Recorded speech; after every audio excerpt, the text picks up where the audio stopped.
Buenas tardes todos. Soy John Lee Anderson, aquí transmitiendo desde un jeep en una loma de Kenia, en África, para el Foro CAP 2020. Es un deleite estar de nuevo con todos las camaradas y los compinches de faroleros y su audiencia. Y aquí conmigo está Carol Pires, una gran amiga, colega de mucha estima, brasileña, y vamos a estar hablando de Bolsonaro, el presidente de Brasil. Esto es, bueno, uno de los una de las transmisiones quizás más raras que se podría concebir. Somos varios conectándonos desde varios puntos del planeta. Me explicaré rápido por qué estoy aquí. Bueno, desde hace un mes estoy en África haciendo reportajes entre la vida silvestre y la etnia Masái, y por eso ando en el monte. Y para buscar un señal de internet hemos tenido que subir en un jeep a una loma de un cerro. Estamos en medio de la nada y acompañándome hay dos señores Masái que me están alumbrando con linternas en este jeep, y alrededor hay elefantes y leones. No muy cercanos, pero creo, de momento, pero podría aparecer uno en cualquier momento. Hay la posibilidad de que de la nada aparezca un animal y te mate. Estamos... Un reality total. Sería un reality total. Y bueno, Carol está en su casa en Sao Paulo, creo. Sí. Y bueno, mira, antes de nada quiero presentar a Carol, que, bueno, es una colega, como decían antes, de mucha estima. Ella ha sido, bueno, cronista por excelencia, gran conocida de la familia de Gabo, que es donde la conocí por primera vez, hará que 10 años, Carol.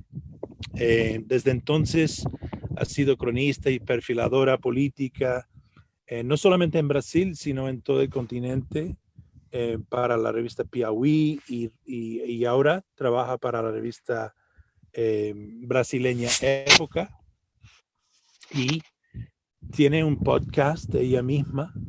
El año pasado fue guionista y escritora del documental largometraje que estaba en la lista corta del Oscar, tremenda, El filo de la democracia. Fuimos al Oscar, no te olvides. Fuiste al Oscar, recuerda, estabas en la carpeta roja. Buenísima el documental, excelente. Y que justamente se trataba de un poco el deterioro, sino el colapso de la democracia en Brasil. Y el surgimiento de este personaje, Jair Bolsonaro, que es el actual presidente de tu país. Y bueno, para la audiencia del Foro CAP, la idea es un poco presentar y explicar quién es este señor y por qué nos ha de importar. Y nada más, yo quiero pasarte la palabra ahora, Carol, pero quisiera explicar a los amigos de que, a mi juicio, Bolsonaro es, pues, es el otro Trump en el hemisferio. Antes que ganó la presidencia al final del año 2018, tiene año y medio en el poder, lo tenía en reojo y estuve en contacto cercano con Carol porque quería perfilarlo. De hecho, lo hice y ella me ayudó, fue mi asistente. Sin Carol no podía haber hecho el reportaje que hice para The New Yorker sobre Bolsonaro, pero digamos, lo tenía con reojo desde antes que ganó la elección, porque temí de que si él ganara, significaría que el fenómeno Trump era algo global. Y en efecto lo es y lo ha sido. Pero ninguno, o sea, otro que podríamos incluir en esa tanda sería Nayib Bukele en El Salvador. O sea, cada uno con su propio matices, ¿no? Estos señores populistas. Pero Bolsonaro es el que más lo asemeja, por supuesto, con su propio estilo brasileño. Es un ex militar, es un tipo que inclusive que tiene la consigna de hacer Brasil más grande todavía, como no sé, dímelo correctamente, Carol, un poco como Trump con su consigna MAGA, de Make America Great Again, tú sabes. Es muy populista, ataca a los medios, ataca a los periodistas, ganó con Facebook Live, no hizo campaña normal, desoye a la Corte Suprema, digamos, intenta utilizar el Ejecutivo de manera muy populista, está muy apegado a los militares y bueno, entre otras cosas, sabemos todos por el trasfondo de la quema de la Amazonía, que Bolsonaro básicamente está a favor de que se quema la Amazonía, ¿no? Es un tipo antiecológico que está intentando arrasar con las reservas indígenas, abrirlos a las minerías, a los madereros. Bueno, es un tipo realmente que se las trae. Y eso, digamos, de manera muy escueta y de manera de preámbulo, es mi punto de verlo, mi perspectiva. Y quiero pasar a Carol para que ella, que realmente es conocedora en carne propia, cómo es vivir dentro de la cueva del lobo. A ver, Carol, por favor. Es terrible, o sea, es deprimente. Creo que la palabra es deprimente. Una cosa es que yo pienso que Bolsonaro no puede ser llamado el Trump brasileño, o sea, sí es el Trump brasileño, entiendo lo que dijiste, pero ni siquiera tiene un gran partido por detrás de él. Entonces es una cosa aún más loca de que sea presidente. Yo tengo un podcast que iba a salir, iba a lanzar hoy y quedó para la próxima semana. Pero digo ahí en un momento un poco eso que Bolsonaro, lo que intenté hacer con el podcast fue ir hacia atrás y acompañar toda la carrera de Bolsonaro y hacer una especie de, es un perfil, pero también es un ensayo, ¿no? Sobre las cosas que él hace hoy como presidente y dónde encuentro la raíz de todo. Y en algún momento digo eso, que yo empecé a cubrir política en Brasil muy joven, con 21 años, yo ya estaba en el Congreso, ¿no? Reporteando. Y Bolsonaro siempre estuvo ahí, porque ha sido diputado 7 veces, cada vez por 4 años. Entonces, cuando yo llegué, ya era un tipo que estaba ahí. Y nunca ha sido alguien que yo busqué tener como fuente, nunca me acerqué de él para nada, porque no detenía poder, no detenía información. Era nada más un tipo que estaba ahí, siempre hablaba algo que causaba una polémica o ofendía a alguien o decía algún despropósito y entonces la gente corría para reportar lo que había dicho Bolsonaro y la repercusión de la gente diciendo que era un absurdo y no sé qué. Como yo trabajaba más con los bastidores, ¿no? De las grandes decisiones políticas, él nunca estuvo en mi radar, no era alguien que yo quería tener en mi agenda de teléfonos porque, o sea, no estaba en ningún cargo importante, nunca había sido relator de ninguna propuesta de ley, no era cercano a los presidentes, entonces uno nunca lo prestó atención así. Y creo que hoy día, sabiendo todo lo que reporté para el podcast, entiendo que tardé mucho para mirarlo, porque en verdad cuando llega el 2016, que es el ápice de la crisis política en Brasil, que fue con la destitución de la expresidente Dilma Rousseff, que Bolsonaro hace un discurso en favor de su impeachment, pero además celebrando el más notorio torturador de la dictadura brasileña. Entonces, en ese momento es cuando la gente lo mira y él sale viajando por Brasil y es celebrado en los aeropuertos y la gente lo empieza a llamarlo mito. Entonces, por un momento fue un poco como que, ¿qué está pasando? ¿No? Estábamos todos enfocados en el proceso de impeachment, en la Lava Jato, que fue esa grande investigación de anticorrupción, que terminó por prender gente por toda América Latina. Y parece que cuando empezamos a mirar hacia la elección del 2018, Bolsonaro ya estaba ahí, ya había hecho todos sus contactos. Entonces también fue un efecto que yo como periodista y creo que mis colegas también lo perdimos de vista, o sea, dejamos pasar mucho tiempo antes de mirarlo con atención. Un segundito, nada más quiero agregar aquí algo para poner en contexto a los amigos que están viendo esto, que lo dije muy rápidamente, pero Bolsonaro es un ex militar. Y creo que para los amigos salvadoreños y quizás de los otros países de Centroamérica, esto puede caer más hondo, porque estamos hablando de países que recién tienen 25 y 30 años de entrado en el tramo democrático, ¿no? Después de guerras civiles, dictaduras militares, en el caso de algunos de los países centroamericanos. Lo mismo Brasil, no tuvo una guerra civil como tal, pero sí tuvo 20 años, 21 años de dictadura militar, del año 64 al año 85. El joven Bolsonaro no, o sea, no reparó en entrar en el fuero militar como un soldado y subió hasta que fue capitán. Capitán. A capitán. Cuando Brasil vuelve a la democracia en el año 85, él sale recién de los militares y entra en la vida civil y empieza su vida política. Pero durante todo no son 27 años en el Congreso hasta que sube a presidencia.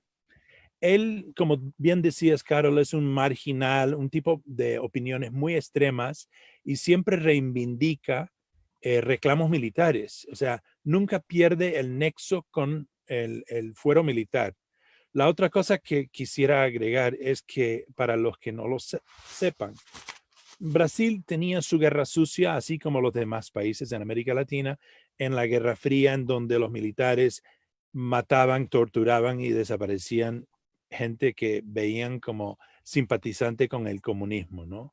No eran centenares, no eran miles y miles como en Argentina o Chile, pero eran bastante gente que mataron y muchísimos más que torturaron. Así es que cuando Bolsonaro emite su voto para el impeachment de Dilma Rousseff, lo hace en nombre del torturador Ustra, ¿no? Sí, Que sí. torturó a ella. Es más, que torturó a ella en su momento. Era el jefe del centro donde ella ha sido torturada. Sí. Eso mismo, o sea, con una especie de sentido de humor sádico, ¿no? Es más, la única otra cosa por lo cual pues se supo de Bolsonaro, mucho brasileño y quizás fuera de Brasil, era la vez que empujó de manera tosca y dura y llamó ramera varias veces a una legisladora brasileña delante de las cámaras, ¿no? O sea, como un tipo que Peor, ¿no? actuaba con Dijo que guape. no la violaba porque era fea. Dijo eso. Imagínate, eso era su cita más famosa hasta que llegó a la presidencia. Entonces, para los amigos de países que han salido de dictaduras a la democracia, imagínense que un tipo así ya es presidente en la época civil, reivindica una y otra vez la dictadura de Brasil. Lo hizo antes que fue candidato, lo hizo durante su candidatura y lo ha hecho desde la presidencia.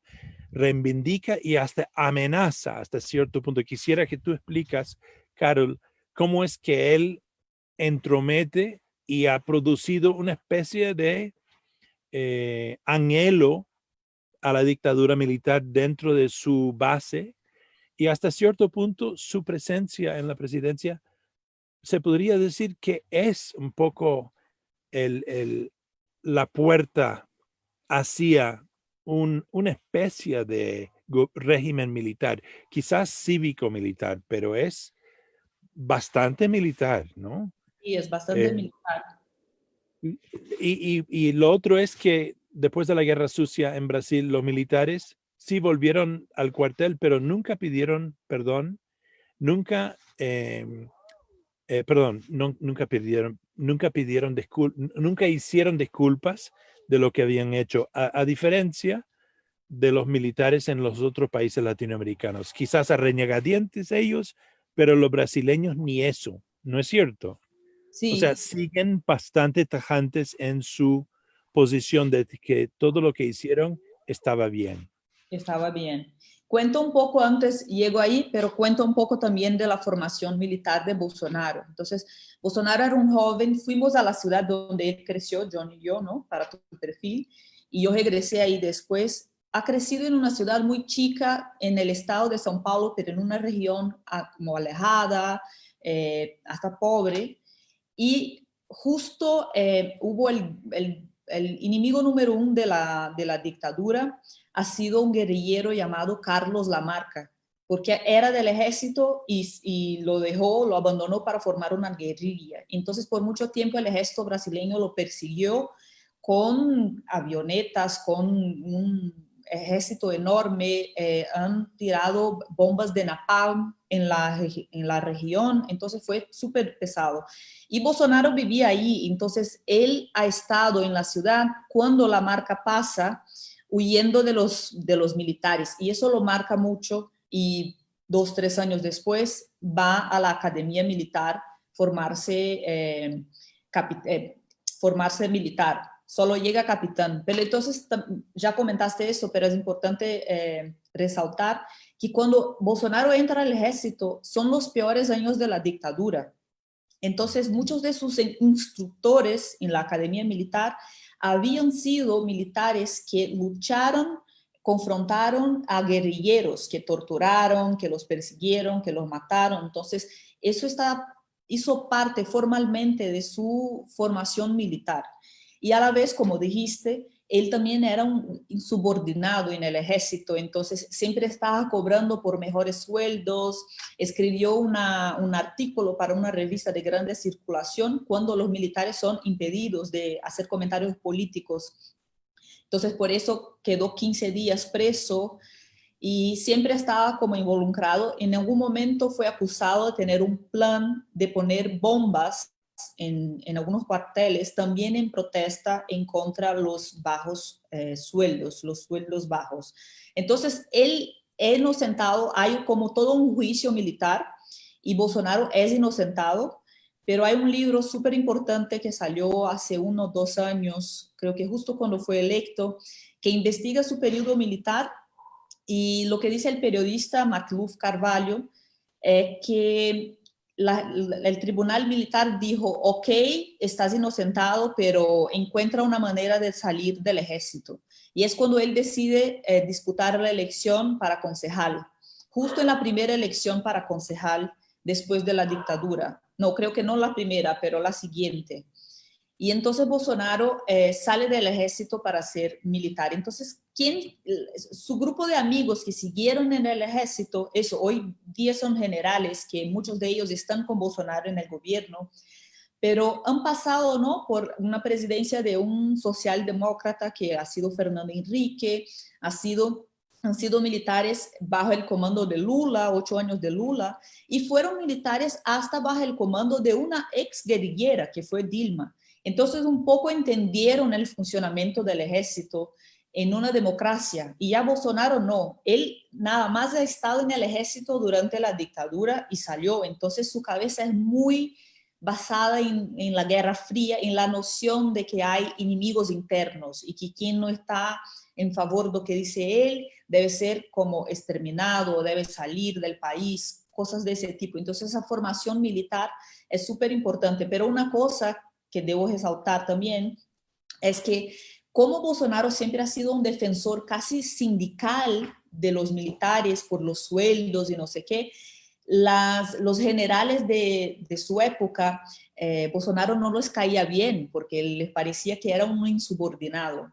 y en un momento vuelve a estar en contacto con los altos, ¿cómo se dice?, los jefes del ejército, cuando durante la presidencia de Dilma, ella decide hacer una comisión de la verdad para investigar los crímenes de tortura y asesinato de los militares. Los militares se quedan furiosos, muchos de ellos, porque el acuerdo en 79, cuando estaban negociando el regreso de la democracia, fue una ley de amnistía que estaban todos perdonados, guerrilleros y militares.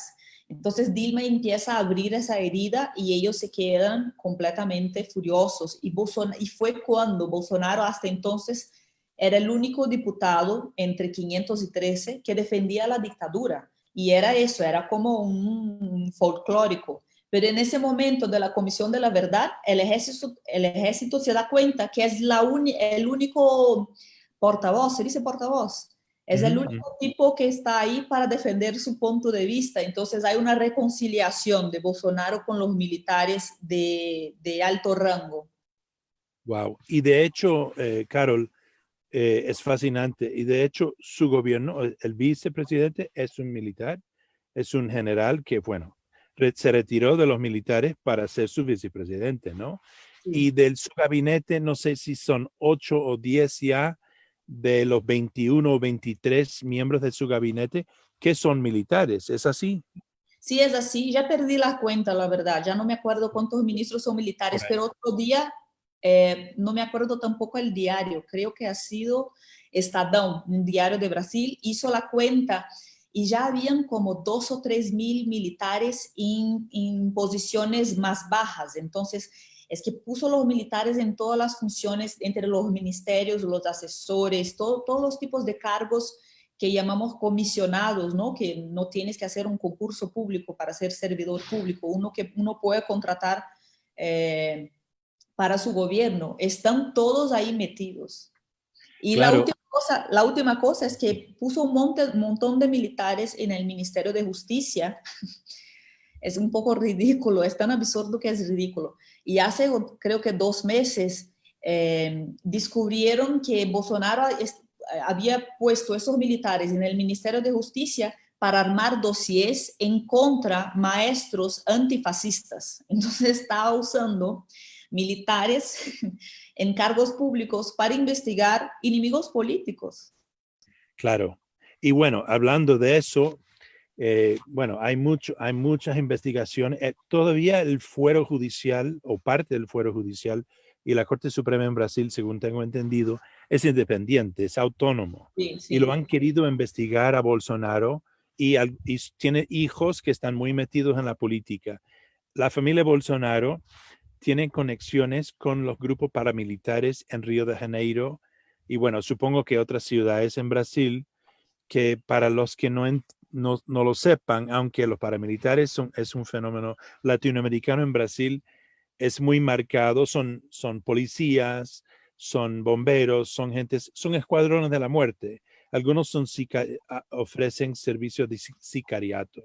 En el caso de los hijos de Bolsonaro, hay como muchas conexiones entre ellos y determinados sicarios, inclusive algunos que han sido sindicados como parte de una conspiración para matar a la legisladora Mariela María. Franco.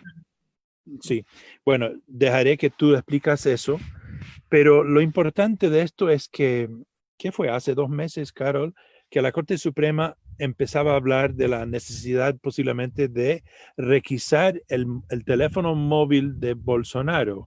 Y cuando se chorreó esa noticia, militares X filtraron a periodistas o hablaron a periodistas, quizás sin no sé si con sus nombres y apellidos, dejaron saber y dejaron ser citados en que eso sería un paso demasiado lejos. O sea, estaban dispuestos a mantenerse así, pero si insinuaban de que si la Corte Suprema insistía en investigar al presidente, ellos podían hacer un golpe de Estado, es decir, ya tomar el poder directamente. O sea, por eso te digo que para mí el régimen de Bolsonaro es de facto, es un régimen militar de facto, porque aunque no lo han tomado directamente todo y no andan en la calle con tanquetas, si la amenaza está ahí de que si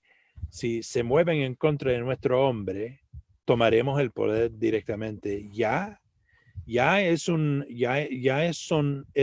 sector disuasivo y tienen el poder de coerción, ¿no? Tienen el dominio de la violencia en Brasil.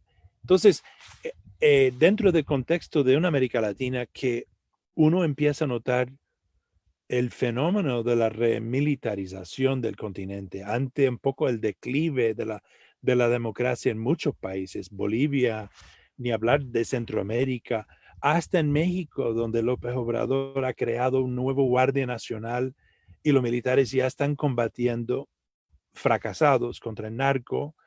Bueno, en Colombia ni hablar, la presencia militar es una gran parte de ese país, ¿no?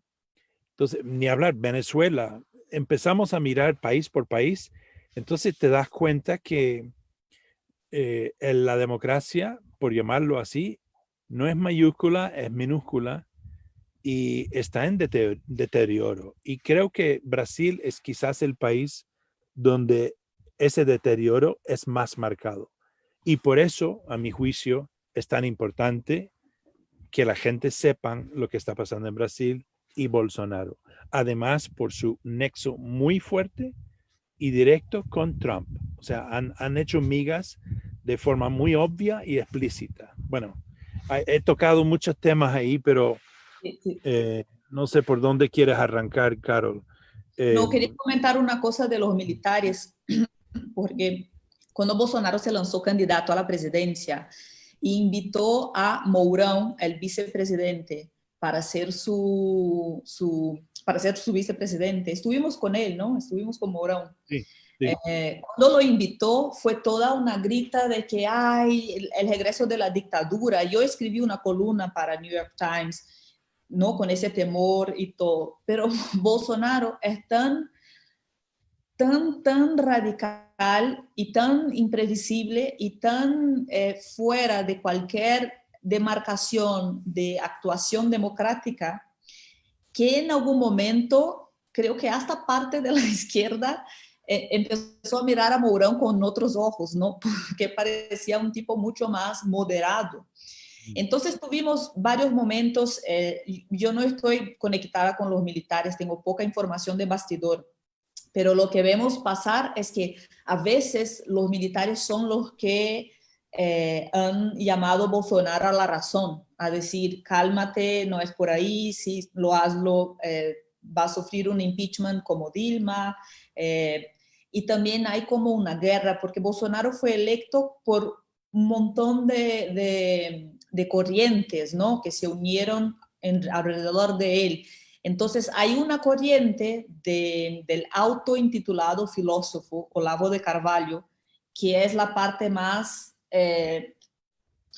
no sé cómo lo diría, es la parte más loca de todo.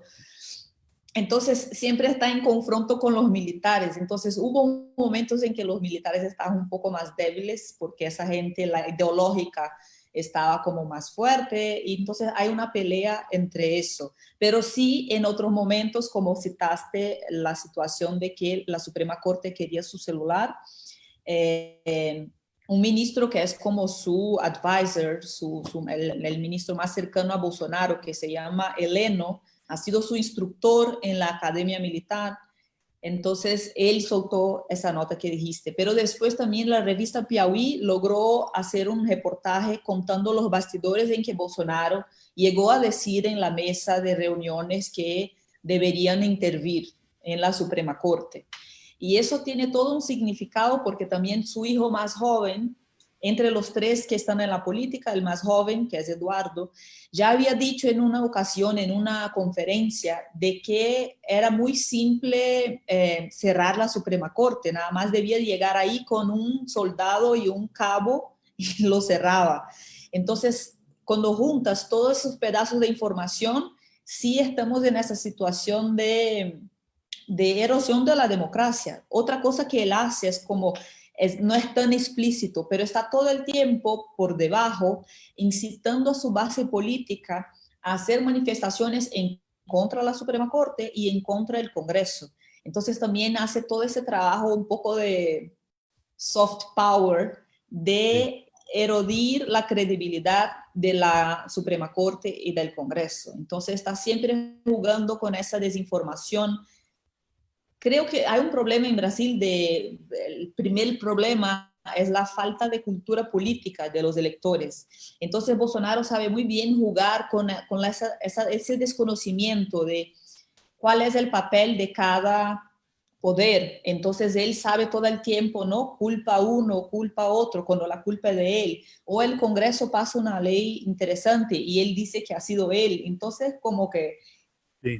estamos todo el tiempo desmintiendo a Bolsonaro, entonces es muy difícil crear una Sí. narrativa que haga sentido para la gente si estamos todo el tiempo diciendo eso no, eso no, eso está equivocado, aquí mintió, aquí otra vez. Dime, Carol, si tuvieras que, digamos, enumerarlo, o sea, eh, ¿qué es lo que busca él? O sea, en efecto, ¿qué es lo que está buscando? Y, digamos, tomándolo por sus propias palabras, ¿qué explícitamente busca hacer Bolsonaro con su presidencia? Creo que ni siquiera él sabe. Él quiere vengarse y quiere destruir.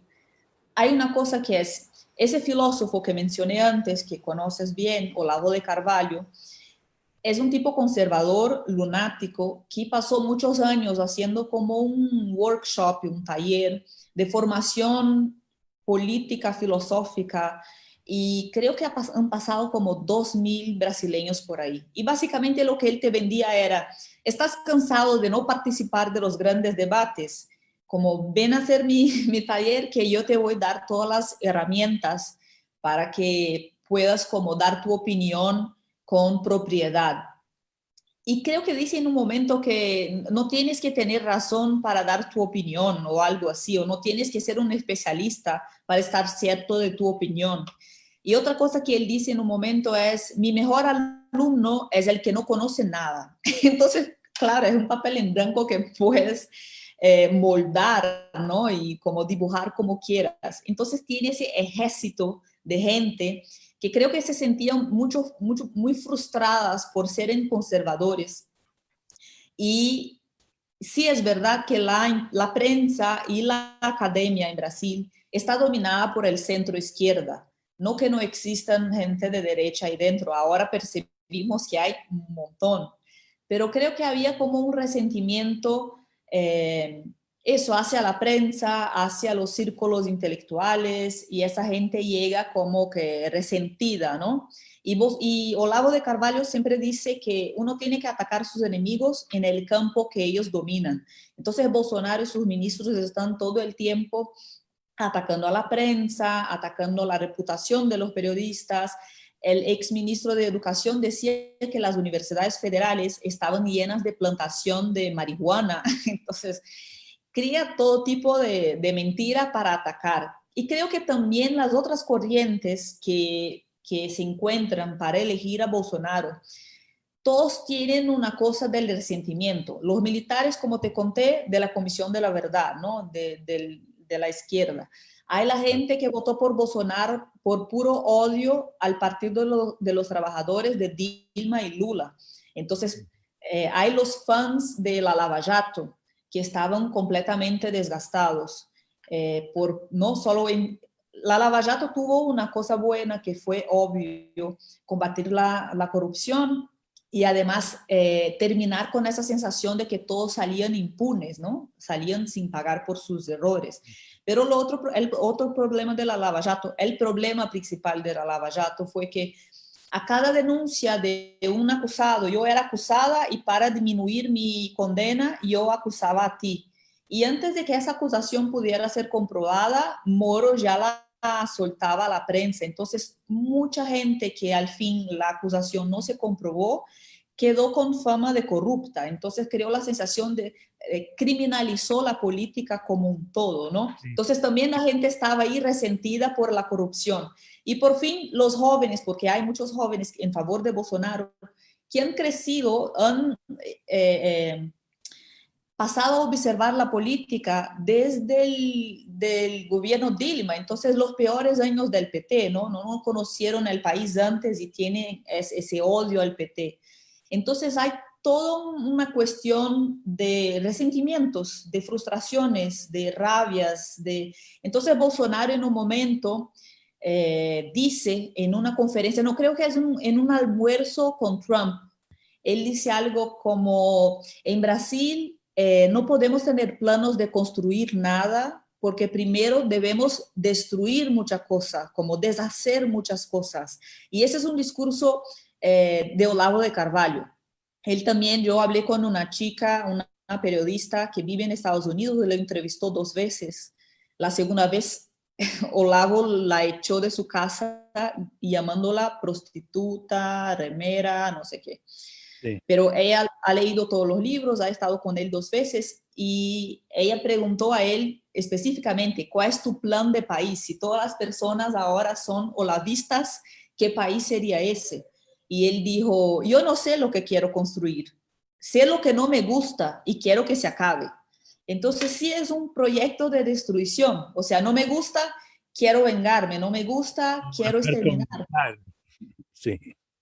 Anarco-loco militar. Porque, Anarco-comunitario. sí, porque claro, a ver, Bolsonaro, una de sus grandes campañas exitosos ha sido liberalizar la tenencia de armas en Brasil, alegando de que es muy importante que los brasileños tengan acceso a armas para protegerse de los bandidos, los comunistas, los no sé qué, ¿verdad? Sí, Y así lo han logrado, ¿no es cierto? sí. Ahora, y antes era uno de los países con leyes de la tenencia de armas más estrictas en las Américas. Dos, quiere acabar con las reservas silvestres, parques naturales, nacionales y reservas indígenas para que las grandes minerías, inclusive los garimperos, los buscadores de oro ilegales, los madereros y el agribusiness, es decir, los grandes consorcios de agropecuarios, pueden introducirse y explotar los recursos naturales en esos lugares protegidos, ¿no? Ha alentado a los que queman los bosques. Ha dicho que Leonardo DiCaprio es el arsonista, que es el que ha prendido fuego a la Amazonía, ¿no es cierto? Y que Greenpeace también. O sea, Greenpeace echó la culpa de un derrame de petróleo en las costas brasileñas. Es decir, consejeros de él, creo que Olavo de Carvalho, su filósofo, su gurú, también dice que los medioambientalistas son los nuevos comunistas y son parte de una conjura internacional que quiere despedazar a Brasil y tomar su territorio. ¿No es así? Sí, Bueno, yo podría seguir. Hay una serie de pronunciamientos locos, pero por eso te preguntaban antes, ¿qué es lo que busca con su gobierno? Es un poco así, ¿no? Destruir las instituciones que servían a los gobiernos civiles anteriores eh, y crear, ¿qué? Crear crear hinchada apelando a los instintos de, sí, de celos y de resentimiento de una buena parte de la población. Ha hecho migas con Trump. Bannon, el consejero, que es un poco el Olavo de Trump, ¿no? O lo fue, sí. hizo que Eduardo Bolsonaro, el hijo de uno de los hijos de Bolsonaro, fuera su teniente para las Américas, ¿no? Yo mismo me hablé con Bannon una vez, no sé si te acuerdas, y él me Sí. dijo que, ay, has conocido a la familia de Bolsonaro, son una gente magnífica. Eduardo Bolsonaro es un gran personaje, una gran persona. Y en cuanto al gurú Carvalho, un intelectual formidable. Bueno, en fin. Eh, esto es, todo suena y sí es cómico, es absurdo, pero a la misma vez es muy triste, ¿no? Sí, sí. Brasil era un país alabado en el mundo en la época de Lula. Todos recuerdan el momento en que Obama lo conoció por primera vez y lo dijo que era el hombre más popular en el mundo, que le tenía celos. Brasil, pues, era un país muy querido en todo el mundo. Y ahora es un país que, bueno, no se sabe qué pensar de Brasil, un poco como Estados Unidos.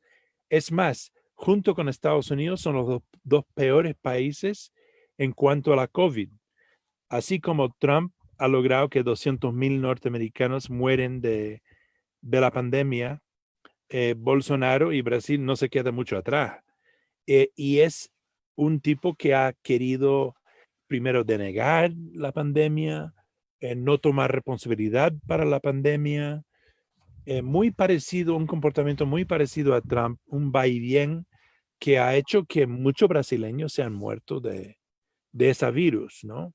Eh, no sé si, yo creo que tenemos que ir no sé si hay gente que quieren preguntarnos algo, pero tú, digamos, resumiendo, Carol, eh, ¿a dónde va esto con Bolsonaro? ¿A dónde va a llegar y qué es lo que tú prevés en esta, no sé, el próximo año, los próximos 2 años para Brasil con él?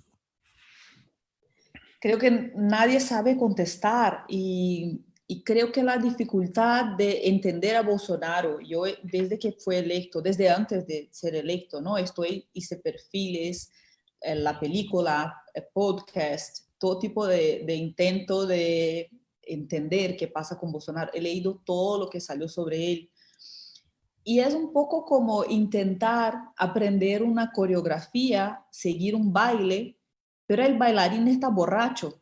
O sea, no hay, no hay coreografía, no hay próximo paso, no está yendo o sea, no tiene un plan, luego no sabe hacia dónde va. Entonces, por eso es tan difícil entenderlo. Y creo que hay una cosa que es importante para entender la cabeza de Bolsonaro, porque es un tipo que no entiende nada a través del método científico. Su cabeza funciona desde un método anecdótico. Entonces, si él lo vio, eso es más importante de que cualquier pesquisa, de cualquier investigación científica. Entonces, cuando vas a la ciudad donde él creció, tienes el guerrillero que pasó ahí huyendo de la dictadura. Él se enamora de la dictadura y está siempre, ¿no? Tiene ese odio hacia la izquierda, pero que de alguna manera también él ha sido, ¿no? El militar insubordinado, como ha sido el guerrillero que pasó por ahí. Entonces su papá era garimpero, ¿se dice garimpero? Minero ilegal. Una palabra brasileña, pero se entiende minero artesanal, ¿no? Ilegal Sí, en realidad, sí. sí. Buscador de oro.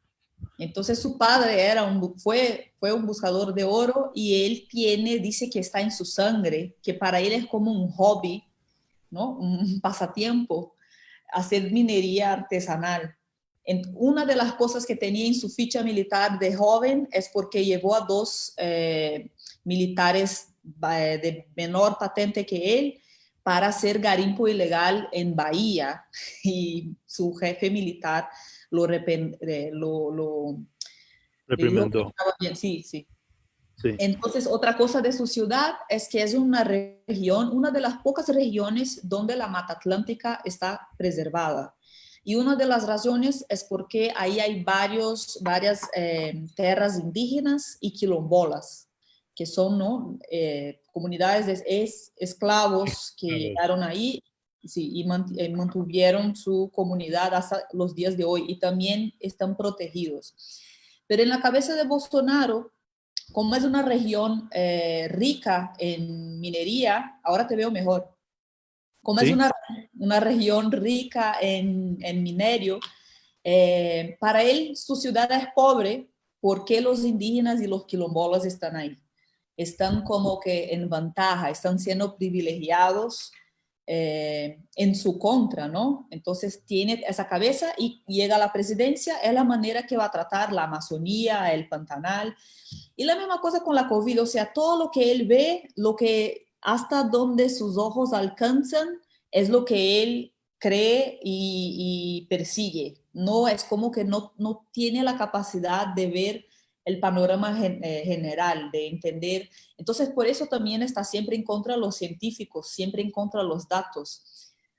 Yo estaba pensando ayer, hay una expresión muy de la zona leste de São Paulo aquí, que es una expresión que se dice mete o loco, que es como que hazte el loco y vete, ¿no? Como que tienes que pasar por una situación que no sabes cómo hacer, hazte de loco y va.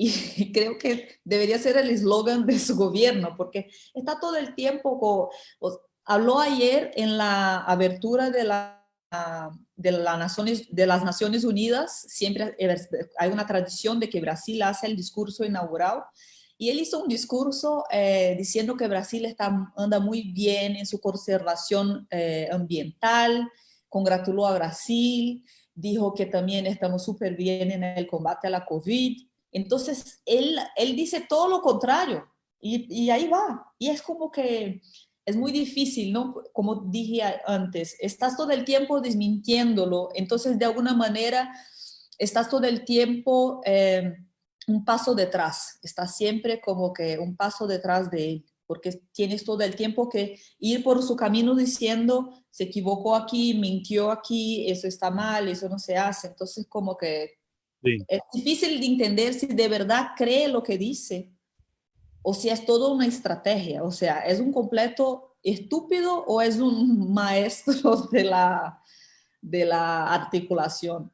de la demagogia. Yeah. Eh, para concluir, antes de pasar a las preguntas, Carol, si tuvieras que decir a los demás latinoamericanos por qué hemos de importar eh, Bolsonaro en Brasil, ¿qué dirías? Eh, Creo que él puede ser una influencia, ¿no? A otros presidentes, otros radicales que quieran llegar a la presidencia, esa idea de que no tienes que saber nada para ser presidente. Y obvio, creo que la cuestión obvia es lo que está haciendo con la Amazonía y ahora el Pantanal, toda su política ambiental, ¿no? Como dijiste también, él siempre está en favor de la minería ilegal, de los madereros ilegales, tiene conexiones con policías corruptos de Río. Hay varios momentos en que él está defendiendo tipos que después han sido acusados de ser jefes de paramilitares. Entonces, me parece que está siempre del lado del ilegal, aunque logró ser electo como el presidente de la orden, ¿no? Alguien que iba a poner orden en todo. Y me parece que es todo lo contrario. Pero creo que lo que está haciendo con el medio ambiente en Brasil será un costo que todos tendremos que pagar, yo, tú, todos. Sí, sí, pues Mira, sí, Natalia mandó preguntas, Leo. dale, sí, por favor. Mira, Matías Montalvo, en El Salvador hay muchas personas que están siendo fácilmente manipuladas por el gobierno. ¿Cómo desde el periodismo se puede crear conciencia, pero a la vez, cómo contrarrestar al ataque a los medios? Contesta tú. Yo, mira, es una pregunta muy buena, importante, muy de este momento y no hay una respuesta, no hay una bombillo de luz, no hay una piedra de toque precisa para esta situación. Cada país tiene su problemática, tiene su idiosincrasia y los periodistas tienen que agenciárselo como mejor pueden. Eh, Tenemos que seguir adelante, aunque sea, bueno, a duras penas, ¿no?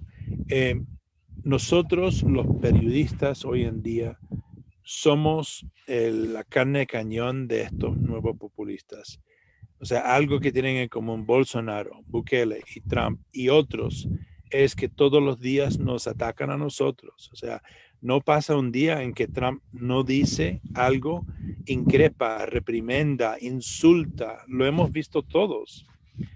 Ha cruzado la raya de la dignidad de los presidentes anteriores, de mantener una distancia, una decencia en el comportamiento público. Ya estamos en el terreno de los autócratas, de los Idi Amin Dada, ¿no? En cuanto a la bufonería, el comportamiento delincuencial de los mandatarios y el desdén manifiesto por parte de estos señores a las instituciones democráticas del país. Los periodistas somos, no porque somos los magníficos del mundo, sino porque es lo que nos toca como servidores públicos.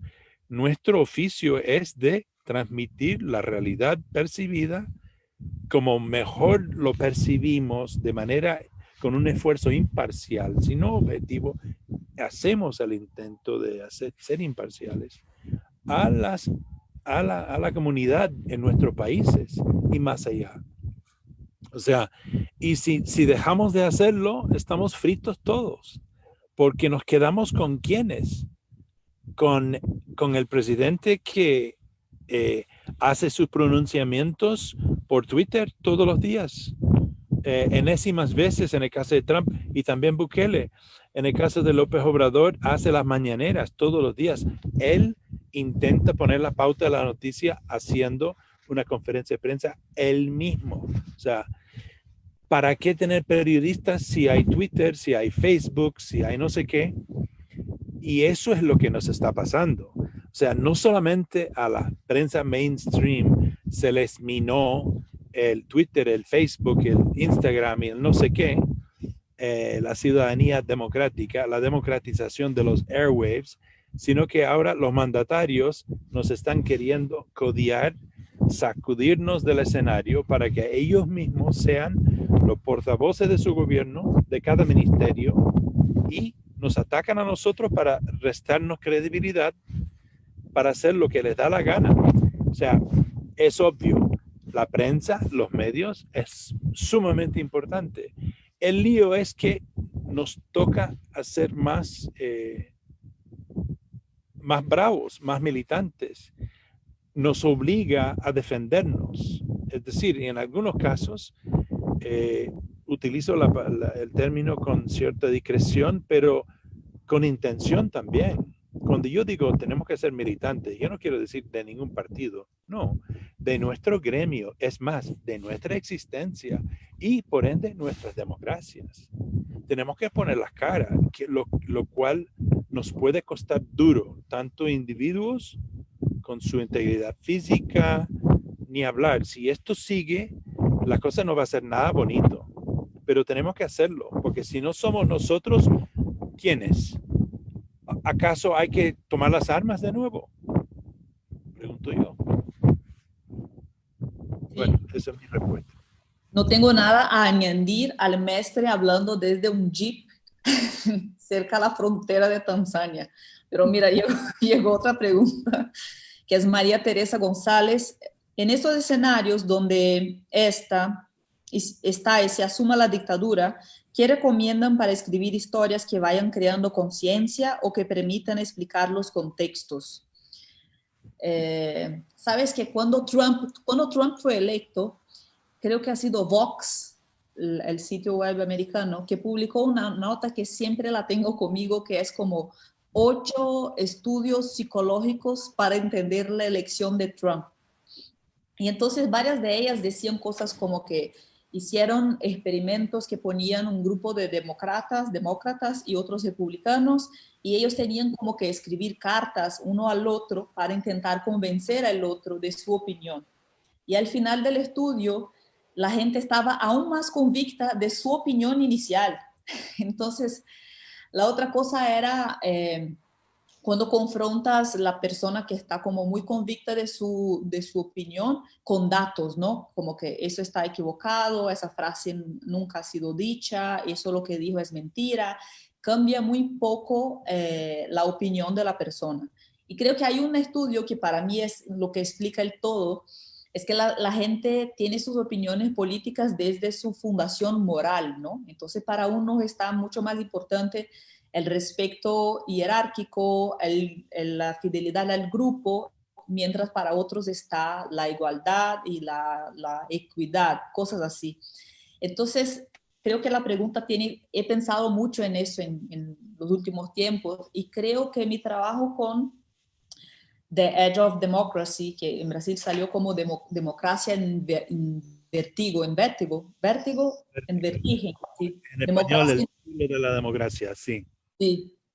Entonces, vi varios de mis amigos, conocidos, gente que llegó a apoyar Bolsonaro en algún momento o que apoyó el impeachment y ha visto la película, que es la mirada de Petra, no es la mía, pero y que por fin entendieron cosas. Entonces, tengo una amiga que me dijo, para mí ella debería salir, pero hoy día entiendo que ha sido un golpe.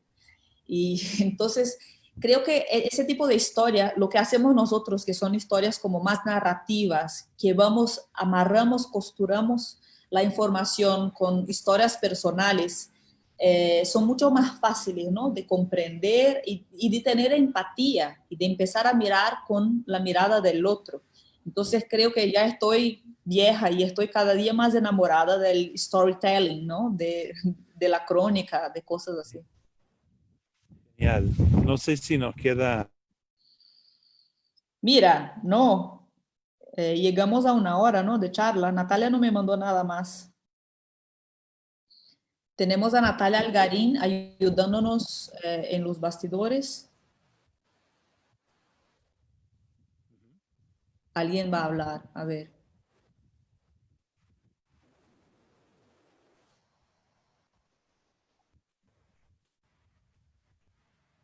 Bueno, Creo mira, 10 minutos, no sé, se me está acabando el señal aquí y ya es muy, los pobres hombres están, los pobres están dormitando aquí en el asiento delante mío. Pero bueno, eh, diré algo y Carol, puedes quizás tú terminar. Mira, no es por nada que yo recurría a Carol y me viré la vista a Brasil al nada más escuchar de que Bolsonaro podía ganar la presidencia y empezó su candidatura a mediados más o menos del año 2018. No creo haber errado en haber puesto atención en él y en Brasil, como siempre con la suspicacia y un poco el recelo como de un norteamericano eh, viendo el fenómeno de Trump, pero también consciente del hemisferio que comparte, ¿no? Con Brasil y con veintitantos países más. Brasil es un país gigante, es casi un continente. No sé si es la séptima o la sexta economía del mundo. Es un territorio inmenso. Es un país que hace 20 años empezó realmente a integrar con el resto del continente y el mundo de una forma que no había hecho antes. De pronto todos conocíamos brasileños, escuchábamos más de Brasil. Brasil estaba en los fueros mundiales, incidía no solamente en el deporte y la música, sino en la política también y en la economía. Todo eso se ha ido a un rincón en este momento. Eso mismo nos ha de preocupar. Brasil era un país que habría sido un buen compañero en cualquier ámbito y hoy en día está ensimismado eh, eh, por el comportamiento del hombre que tienen en el poder. Lo más mediocre está al mando de la política y la conducción de ese país. Lo que tenía de democracia, que estaba muy combatido por todos sus problemas de desigualdad social, racismo, criminalidad, bueno, pobreza, injusticia, está peor hoy en día y será peor después del gobierno de Bolsonaro. No vaya a ser que vuelva a ganar en 2 años, ni que Trump en el mes próximo, ¿no? Estamos realmente en una coyuntura muy importante y si todos estamos mirando con la elección el 3 de noviembre en Estados Unidos de Trump y Biden con reojo y sabemos que nos afecta, quiero decir que también nos afecta a Brasil, porque es el país que más está unido de brazos con esta gente de Trump. Y no vaya a ser que vuelvan a ganar, porque ahí sí empieza un fenómeno con un momento muy difícil de parar. Temo yo.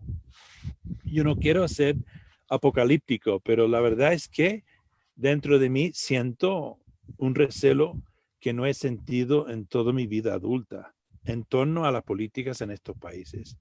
Y cuando hablo de Brasil, hablo de un país muy querido que creo que nos importa a todos. En fin, eso. Y a ti, Carol. No, también, o sea, las últimas encuestas muestran que Bolsonaro está en primero en un escenario de reelección. Pero claro, está en primero, pero no tan con su popularidad está en su mayor momento. Mira, Bolsonaro está en su mejor momento de popularidad, pero es una popularidad de 30 y algo por ciento. Recuérdate que Lula salió de la presidencia con el 85% de aprobación. Entonces es su mejor momento, pero tampoco es una gran aprobación. Creo que hay unos pocos señales que quería destacar, que es ya ahora en noviembre tendremos elecciones municipales en Brasil para elegir nada más concejales y alcaldes. Entonces la presidencial será 2 años después. Y ahora ya los bolsonaristas, los candidatos bolsonaristas, ya no les va tan bien como en la elección pasada les pasó a los diputados electos y los senadores. Entonces también puede ser que la gente ha percibido, ¿no? Por fin, que es votar con rabia, que votar desde el resentimiento no es una buena elección, porque por fin no tienes plata en tu casa, si no tienes comida, no vale de nada vengarte, ¿no? Creo que esa es una cuestión. Y creo que lo que es más difícil, porque creo que está también bien posicionado a pesar de todo lo que ha hecho, es que es muy difícil construir una oposición porque creo que la política ha cambiado, las redes sociales cambiaron la política, el Lava Jato cambió la política en Brasil y creo que las propuestas se parecen mucho a regresar al pasado. O sea, no nos gusta Bolsonaro, volvemos a lo que hemos sido y creo que ya no será eso. Entonces, es necesario como un ejercicio de imaginación política, ¿no? De imaginar una posibilidad distinta para que la gente se crea en esa posibilidad y vote por esa posibilidad. Pero es muy difícil, la imaginación no deja de ser como un conjunto de pedazos del pasado y hemos vivido un pasado muy malo. Y entonces es difícil encontrar las piezas, ¿no? Para armar ese futuro de esperanza. Pero creo que lo que puedo decir es que no nos abandone, ¿no? A Brasil. Sé que es fastidioso ver más una tontería de Bolsonaro, más una cosa absurda de Bolsonaro, pero no podemos perder la capacidad de indignarnos, ¿no? Es difícil, pero creo que es nuestra función. Genial, Carol. Sí, es cierto, estoy de acuerdo contigo. Hace falta un poco de activismo y visión juvenil, Sí, ¿no? sí, sí, sí, Eso. creo. Y ojalá pues que empieza. Oye, bueno, ha sido genial esto. Sí. Espero que todos No estuvieron. morriste, qué bien. Ah, No, no morriste. no, no, y ningún león nos ha acercado, pero sí ha hecho un frío aquí en la cima de este cerro en Kenia. Así que debo cortar. Bueno, les agradezco a todos, a los productores Omnium, a Nati Algarín por organizarlo, al Foro CAP, bueno, a todos los amigos del Faro, bueno, todos los que están escuchando. Ha sido genial. Y Carol, chapeau, bravo. Siempre genial hablar contigo. Y suerte Brasil. Sí, Adelante. gracias, gracias y gracias a todos. Claro.